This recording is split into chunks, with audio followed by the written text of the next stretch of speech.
Good morning. It's good to see you.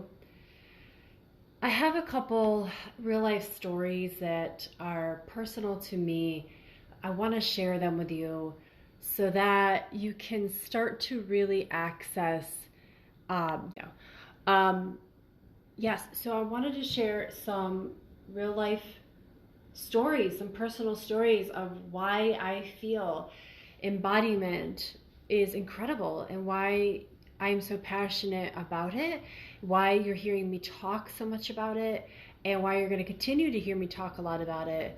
What's the big deal with embodiment? And I think that if you hear these stories, you'll relate on some level. And if it's not you that you don't personally relate to it, I think that someone you know probably has gone through something similar.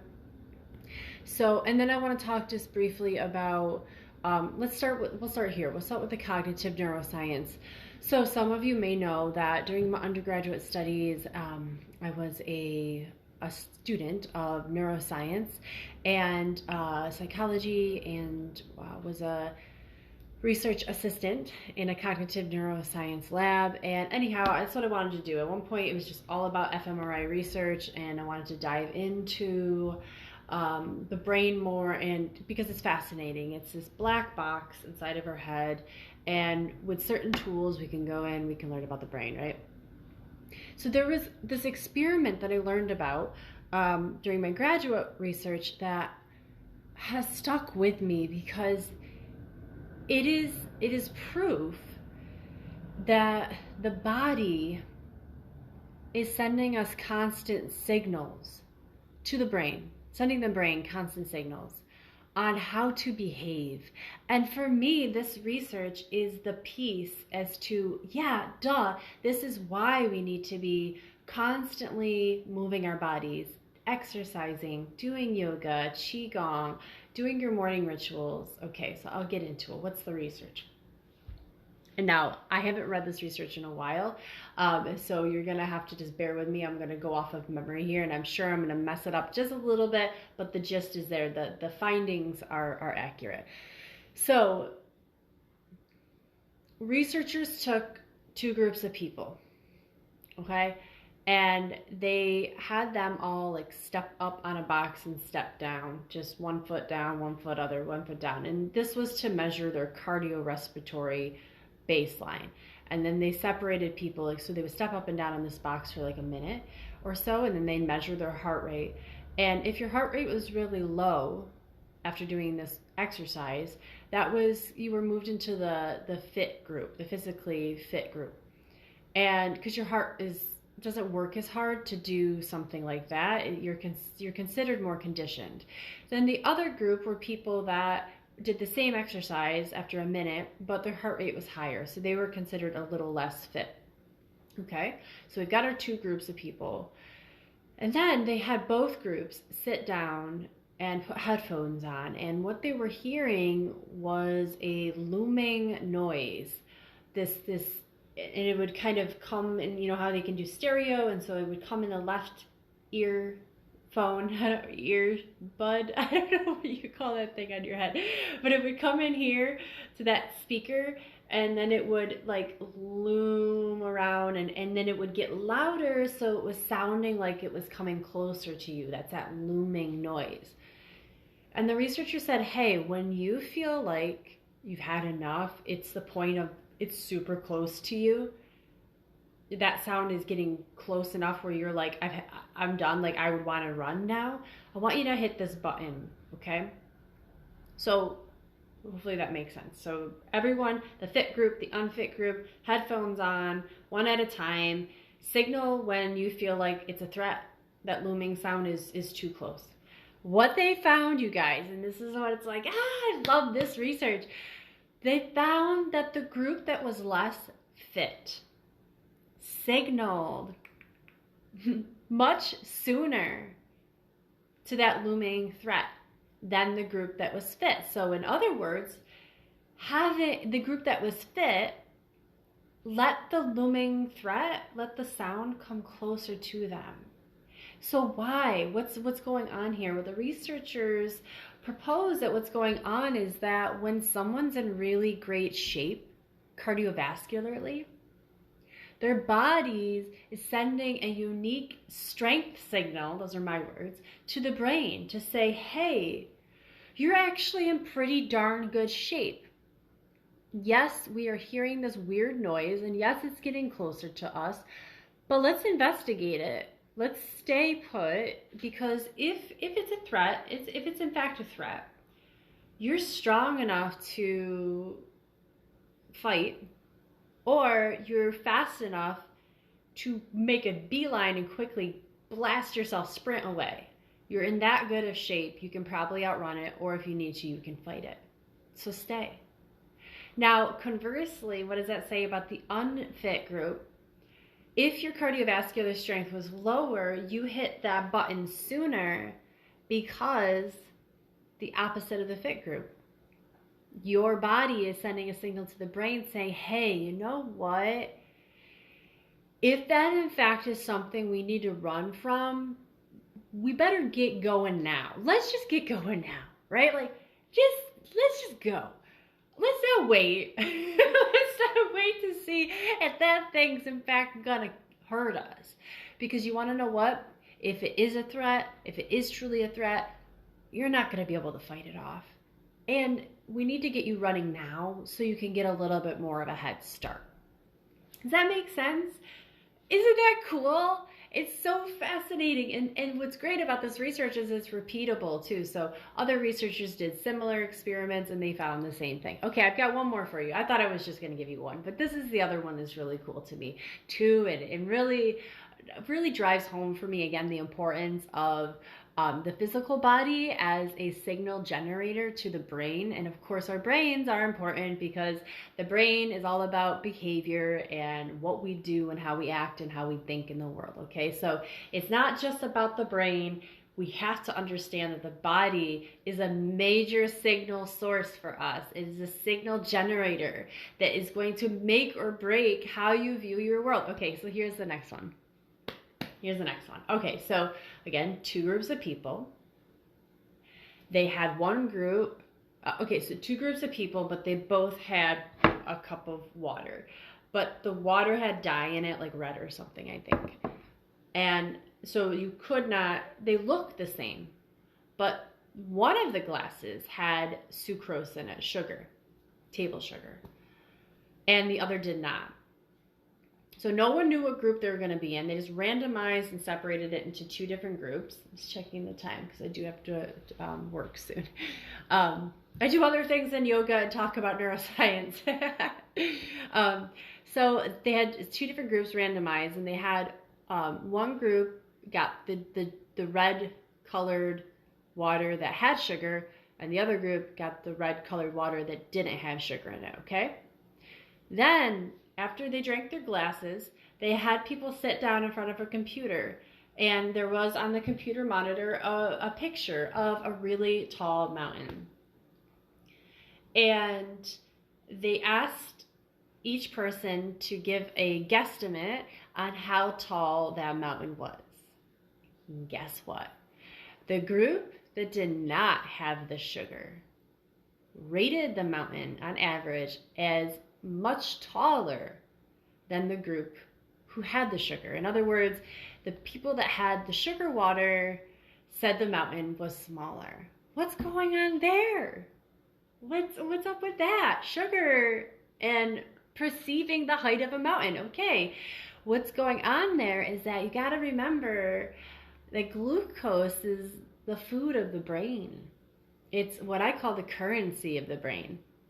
If you have a lot of sugar, your neurons are like hopping all around and firing, and they're super happy, and there's a lot of activity, there's a lot of power and energy to stay active and stay thinking, okay? And what is interesting about, and also sugar comes down into the body, into your blood cells, and glucose is I don't know here what it does. I'm just going to generalize and say that it probably like activates your cells. Maybe it gets ribosome pumping. I don't know what it does on a cellular level. I know what it does to the brain, but glucose definitely, gets you amped up. Think about taking like pre-workout or eating a bunch of fruit, getting that sucrose and fructose into you before you hit the gym.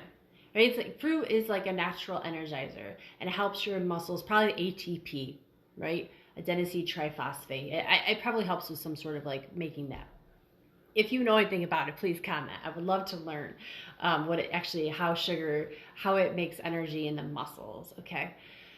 So you've had sugar, okay, and suddenly your brain is like peak performance, and now your body is peak performance. So when you go ahead, when that group of people looked at that picture of the mountain, same thing as the research I mentioned before, they perceived the mountain as less of a threat. They saw the same mountain as the other group that didn't have the sugar, but they said, you know what? That's actually not that tall. Same mountain. Same mountain, but the group that did not have the sugar, their brains were not at peak performance. Their muscles didn't have the endurance. Because think about that. What you're looking at, your body and brain are going, are we going there?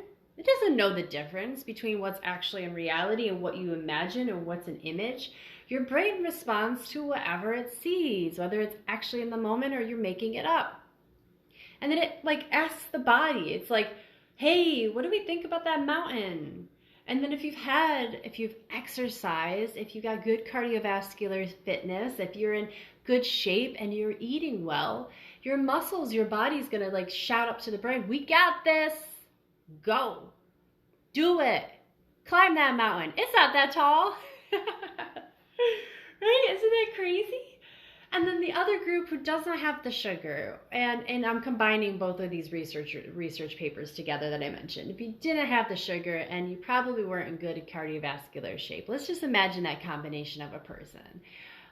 You're not eating well, you're not sleeping well, you are maybe not hanging out with the best of people, and so your internal dialogue is even pretty negative, and you're not doing any form of exercise whatsoever. So your muscles are not strong, and we do not have good cardiovascular shape. What do you think when you look, if you're feeling that way and you look at a mountain, you're gonna go, what the hell, man? I'm not climbing that. No way. That's a tall ass mountain. This is why yoga counts. Exercise is important. Meditation is important. Fueling your body and staying hydrated. All of these things are important, not because of the shape you get into, although that's incredible. It's because it affects how we see the world. Let's bring it down into our daily lives. Let's say you're at work, which I gotta get there. I've got 10 minutes. You're at work and, I don't know, your boss just slides 2 more tasks across the desk at you. And you're like, oh my God, right? If you haven't eaten, first of all, don't even make a decision. Go grab a power bar or something. Go grab an apple and fuel your body because of that research I just showed you, right? Right away, knowing you have glucose in your body, that's going to affect how you perceive the world. Right there. So eat, and make sure you're eating. Take care of yourself. And then, what about your physical shape? Are you in good shape or not? Have you exercised? Are you out of shape? Is your body feeling blah? Well, guess what? No matter if it's a mountain or if it's a difficult conversation or if it's another task that's being asked of you, you're going to react the same. Or in that first experiment, the looming threat. That could be how you handle future situations, right? Like if you're thinking now and making a decision now about a future state, if you are someone who's not in good shape, thinking about that first experiment I mentioned, you're probably going to treat that incredibly different than someone who's in great shape. And isn't that what we see? We see that in the world. We see people who are just like, man, they look like they got their shit together. They seem like they're happy. And look, their body's in really great shape. And man, their presence is just magnetic. What is it? And usually that's true. People who have good control over and mastery over their body tend to have mastery over their life. And usually it's the other way around too. People who have good mastery over their life understand that the body being in great shape is also very critical for success. Why? Because we are not just our minds. And this goes back to what I've been saying. If you took my 30-minute free mini workshop on embodiment, What did I say? Again and again. It's not good enough to just think about being healthy. It's not good enough to just think about being spiritual and attacking life and getting everything you want out of it. It's not enough. We must move the body. We must include the body as an ally. Action is our ally. And what do I mean by that? I mean taking action from the body first perspective, doing your qigong, yoga, running, working out, hiking, whatever it is that moves your body. And then when you align that with what you know now about the 2 neuroscience, well, maybe I gave you 3 neuroscience research before, all of that helps motivate you so that you feel like, oh my God, not only do I feel great doing it, I know why I'm doing this. You can think back to that research I just shared.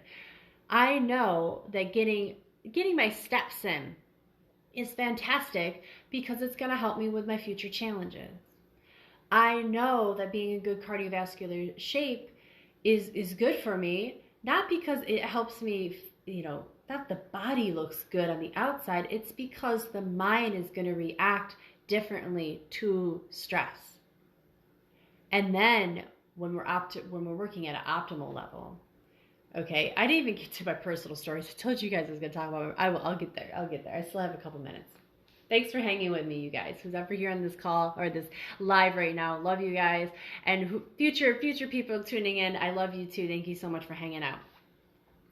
So, I'll wrap this up and get to my personal stories here and how it's transformed my life. But basically what I'm saying is, once you start to build momentum and you are exercising, moving the body, doing your morning rituals, doing your meditation, and you're eating well and sleeping well, it builds momentum and you get sort of sticky. So like all of these positive things just start to accumulate. And it's not that it gets easier. You still have to stop and do the work every single morning, but you attract more. And you're operating at a different level, and suddenly like nothing seems like a challenge because you're like, yeah, I've got this. I've so got this. Okay. So a couple personal stories. I don't know which one to start with. One's kind of somber and one's like, okay, I'll start with this one. So for me personally, this embodiment work, my morning rituals, my daily journaling, my pulling up cards from Natalia Benson to help me stay organized and help me streamline my thoughts a little bit more, my dancing that I do in the morning, being out in nature, I'm exploring qigong. All of these things are what I feel like fit into this little box called embodiment that I've been practicing. And tomorrow, by the way, at 2:00 is the workshop. We're going in deep for 5 hours, and it's gonna fly by. It's not enough time. But we're just doing 5 hours, okay? So that's tomorrow at 2 p.m. By the way, you can register in my bio. You can also go on my website. I have healed myself over something that has plagued me for the past like 10 years of my life. Somewhere around 10 years ago, and I don't want to get into why too much. I can in another video, but I had to hide my light. Because the people that I was around at that time that were in my life they didn't want to see it because they didn't want to see their own light. Let's just say that.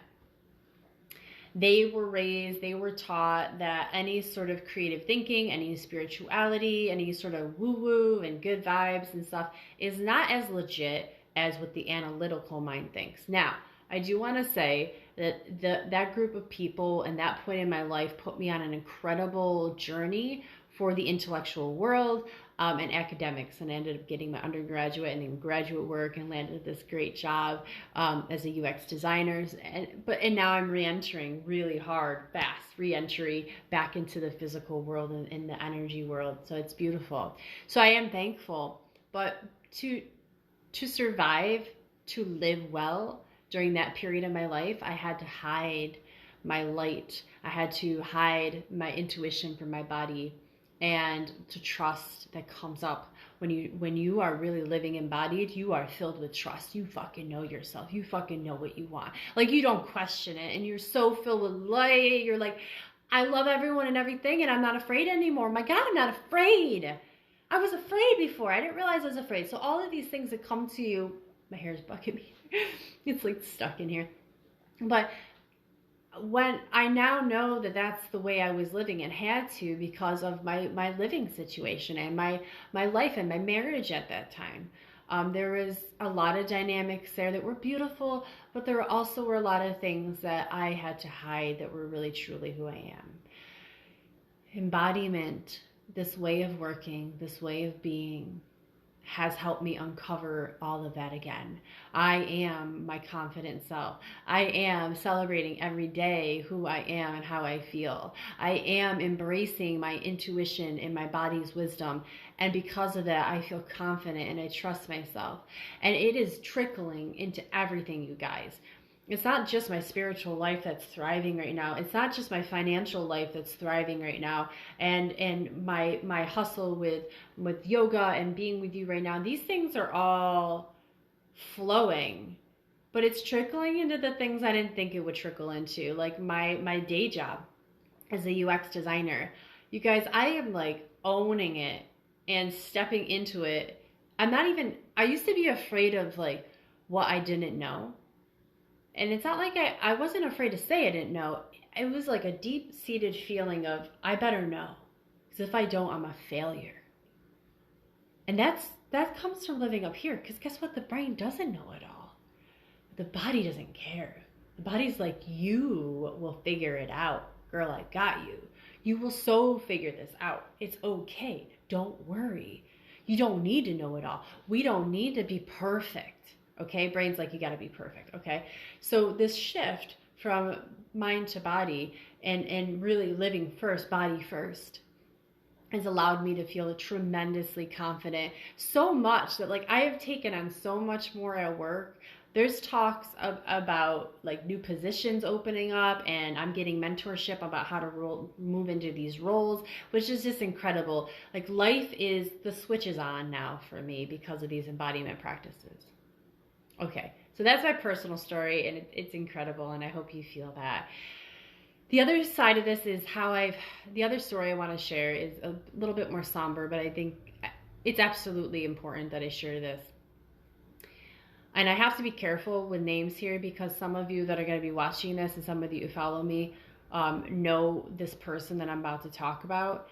And so I don't want to give away any identifying information. I want to be sensitive to the family.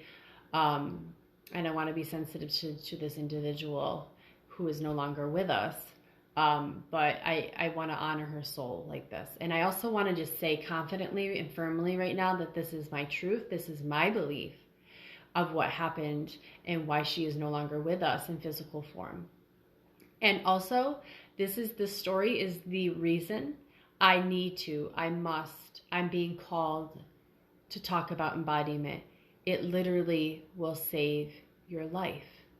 And if not you, you'll have these teachings, you'll have this wisdom, and you might have a conversation with someone else, and it will shift their understanding of their body and their love and their own self-worth and set them on a different course, and it might save their life.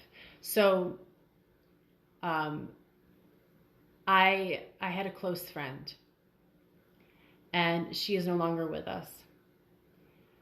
She struggled on and off with addiction all the time.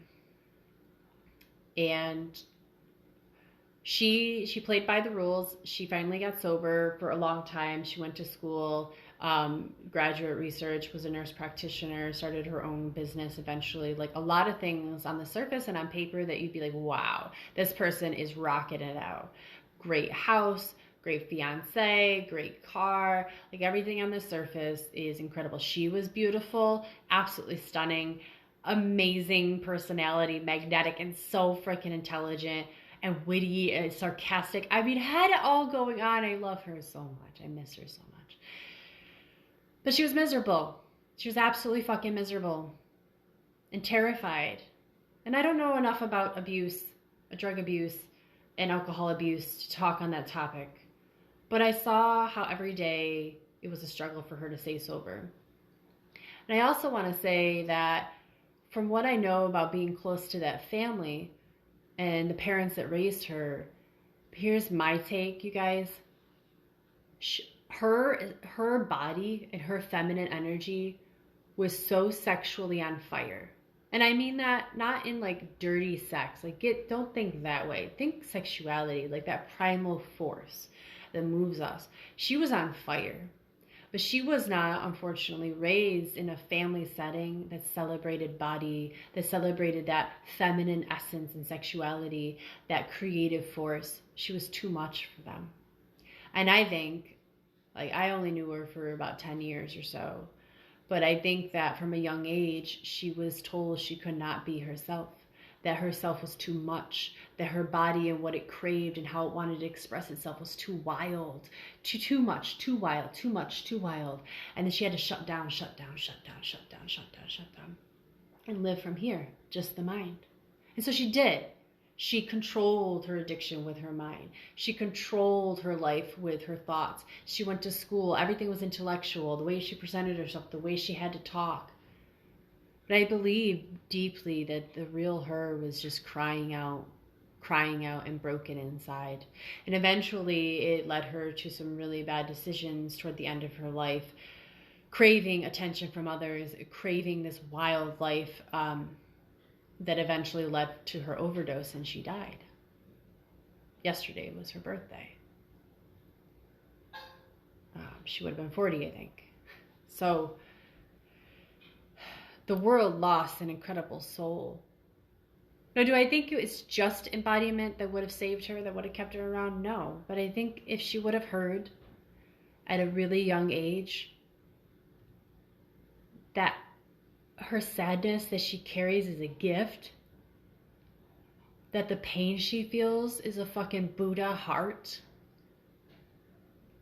that the sexuality she feels, the love is actually correct because she was fucking beautiful and she was powerful. If she was told that that's something to celebrate and not to hide from, I think she'd still be here.